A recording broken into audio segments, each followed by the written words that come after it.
Hello everyone, this is Muhammad Imran. You're learning linguistics and literature with Imran.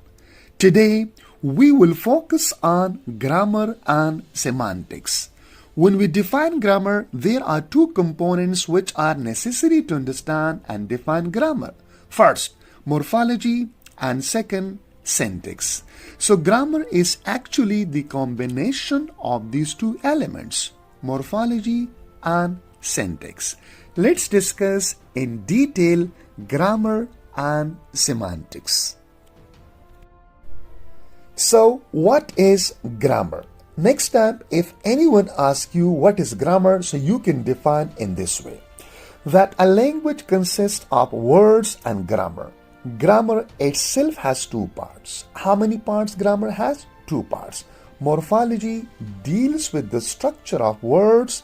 For example, the fact that unfriendliness consists of four parts.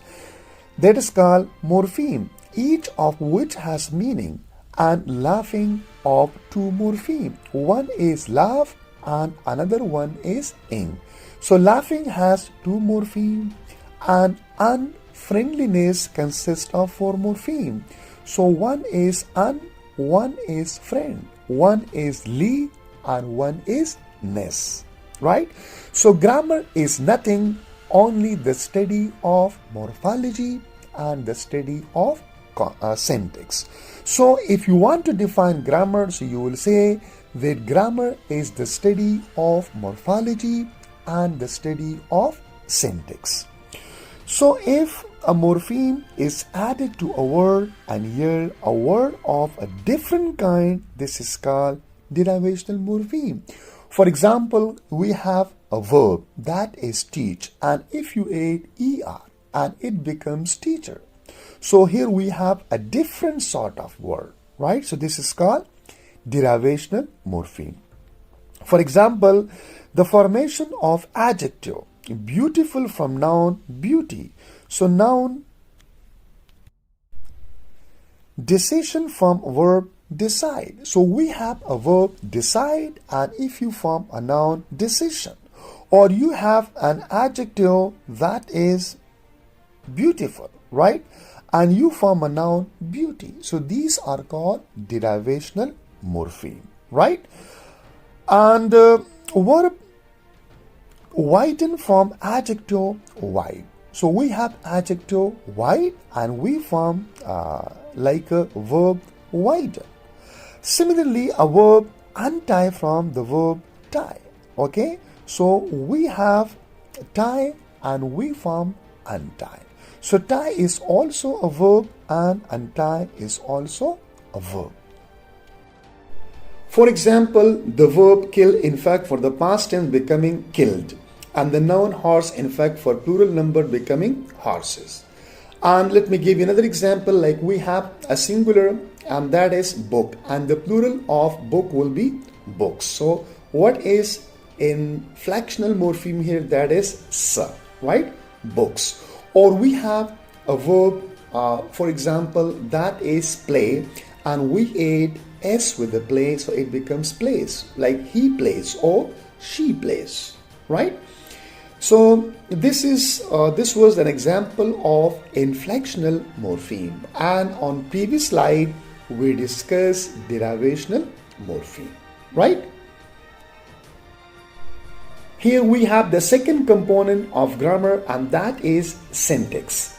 The second component of grammar, syntax, deals with the way in which words are combined together and we form sentences. In English, an adjective must come before a noun and an article before the adjective. For example, we can get the old line. So we can see here there is old is adjective, and here we have a noun and that is line. So an adjective, it must come before a noun, right?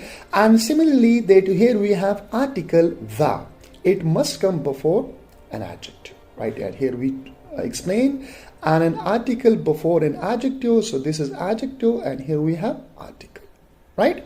So which is a noun phrase? This is a noun phrase. And a verb or a verb phrase such as was sleeping must in English be preceded by a noun phrase.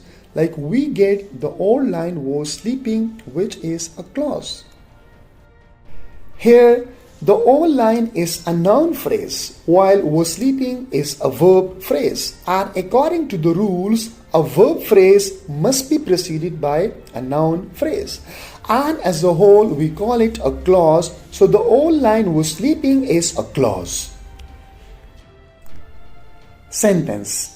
A sentence may consist of just one clause. It is then called a simple sentence. So when a sentence consists of one clause, we call it a simple sentence. For example, if I say I teach English, it's an example of a simple sentence. Or it can be a complex sentence involving several clauses. So when there are more than one clause in a sentence, we call it a complex sentence. There may be a main clause and a subordinate clause. So a main clause is the one which can stand alone as a sentence. For example, if I say that I teach English, right? So it's a main clause. Or if I say I am hungry, it's a main clause. And a subordinate clause is the one which cannot stand alone as a sentence. Let me give an example. When I came, he had left. So here we have two clauses in this sentence, right? So when I came is called a subordinate clause because it cannot stand alone. It requires another clause. When I came, it's not a complete, it does not give a complete sense, right? And he had left is a main clause. Even if when I came is not there and if I say he had left, right, still it gives a sense. So when I came, he had left, or by the time I arrived, he had left. So he had left is called a subordinate clause, while by the time I arrived is called a subordinate clause, and he had left is called a main clause. So again, a main clause can stand alone as a sentence, while a subordinate clause cannot stand alone as a sentence. So join to it by a conjunction. There will be a conjunction. For example, again, let me give you an example, right? That I go for a walk if it rains. So if is a conjunction and it joins two clauses. I go for a walk, it rains, right? So if is there, which can be indicate reason, right? There may be reason. The old line was sleeping because he was exhausted. So because shows reason. So the old line was sleeping is a main clause, and because he was exhausted, it is a subordinate clause. So here we have a conjunction because. So because joins he was exhausted and the old line was sleeping. Or temporal sequences. There might be time. Okay, a conjunction might show time. The old line was sleeping after eating the hunter. So here we have conjunction after.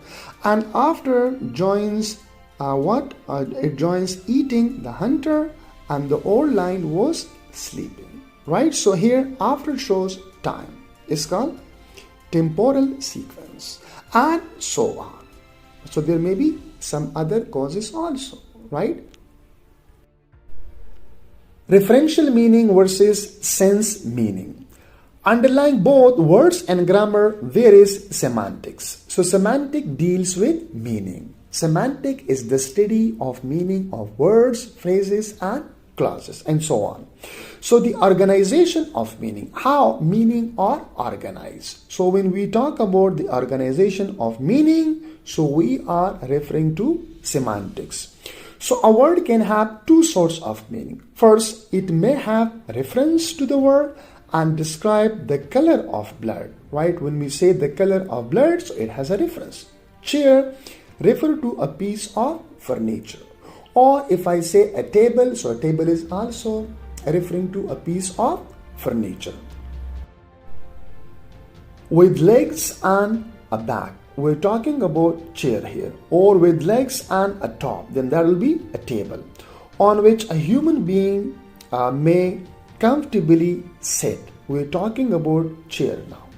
Secondly, a word has a sense which determines its semantic relation to other words. So we know the meaning of words through reference and through sense.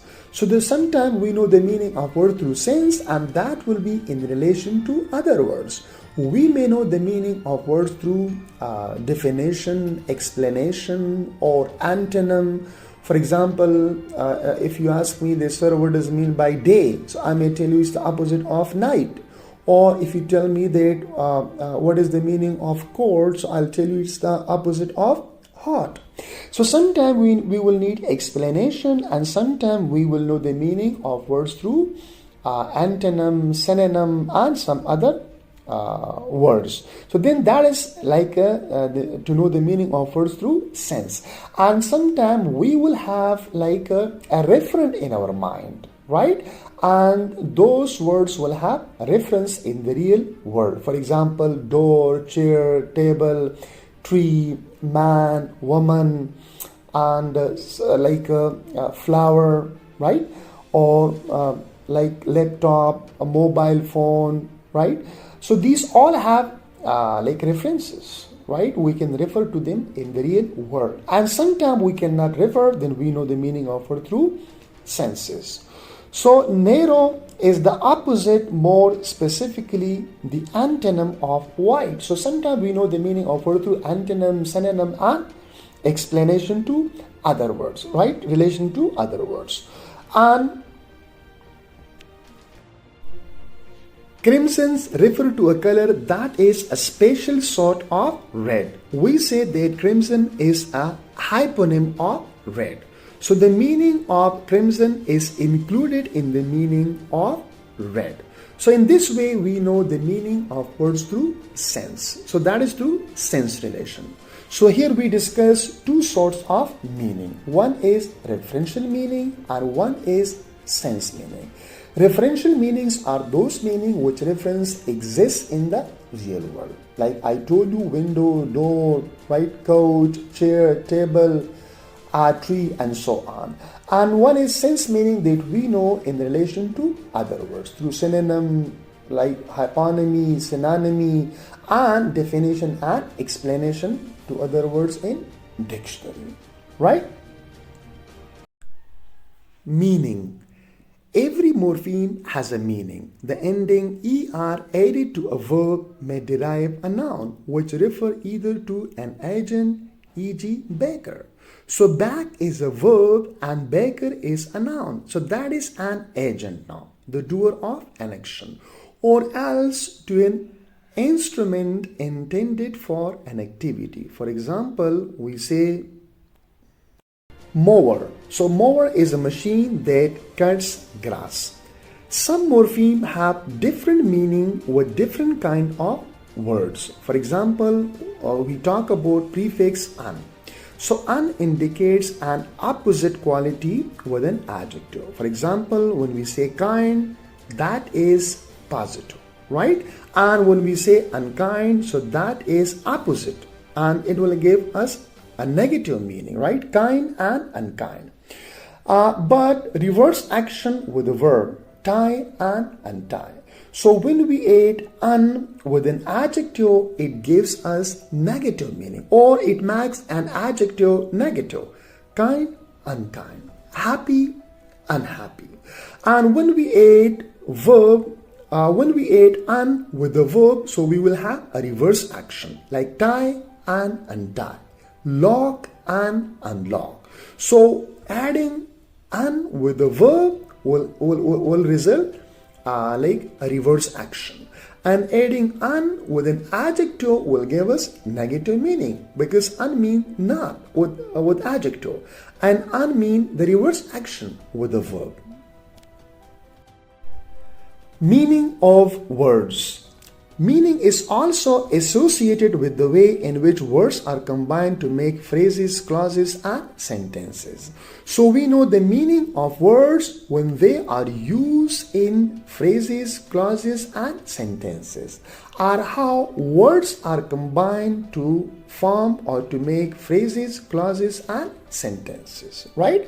Now compare the dog bit the postman and the postman bit the dog, which involve the same word meaning but quite different sentence meaning because of the different syntactic arrangement. So in one case, the dog bit the postman, right? So we can say that syntactically this sentence and the postman bit the dog. Syntactically both sentences are correct. But semantically we say that this sentence is wrong because the postman doesn't have the capability to bite the dog, right? So the dog bit the postman and the postman bit the dog. So these involve the same words meaning but quite different sentence meaning because of the different syntactic arrangement. In short, we can say that here we have one kind of meaning, the dog bit the postman, and here we have another kind of meaning, the postman bit the dog. Now here we have the last slide where we will conclude our today's lecture. Grammar is traditionally subdivided into two different but interrelated areas of study. One is morphology and one is semantics, right? So when we define grammar, so grammar is the study of morphology and the study of semantics. But these two, we can say that these two areas are interrelated. Morphology is the study of how words are formed out of smaller units. They are called morphemes. So we have different morphemes and different morphemes are combined to form words. And so addressee questions such as what are the component morpheme of a word, like anti-disestablishmentarianism, and what is the nature of morphological operation by which they are combined together to form the overall word. It may be a question from your addressee. Syntax is the study of the way in which phrases and sentences are structured out of words, and so addressee question like what is the structure of a sentence, like what's the president doing? So what is the structure? And what is the nature of the grammatical operation by which its component words are combined together to form the overall sentence structure? So let's answer this question first, that how many morphemes do we have in the word anti-establishmentarianism? So we have the first morpheme, that is anti, and then we have dis, so anti and dis two, then establish, that is third, and then ment, that is four, right? So anti-disestablishment, and then tarian, and then ism. So how many are there? Anti, dis 2, establish 3, ment 4, rian 5th, and ism 6th. Now let's answer this question, right? What is the structure of this sentence? So here we have first information, right? Information word, that is what, and then we have auxiliary, right? And then we have subject, and then we have verb. So we can put here like question word, that is word, we can put here auxiliary, and we can put here subject, and we can put here verb. So that is like the structure of a sentence, right? And information question. It's the structure of sentence, and in sentence we have information question, right? So thank you so much. It was all about grammar and semantics. So please don't forget to subscribe and like the channel and provide your valuable comments. Thank you so much.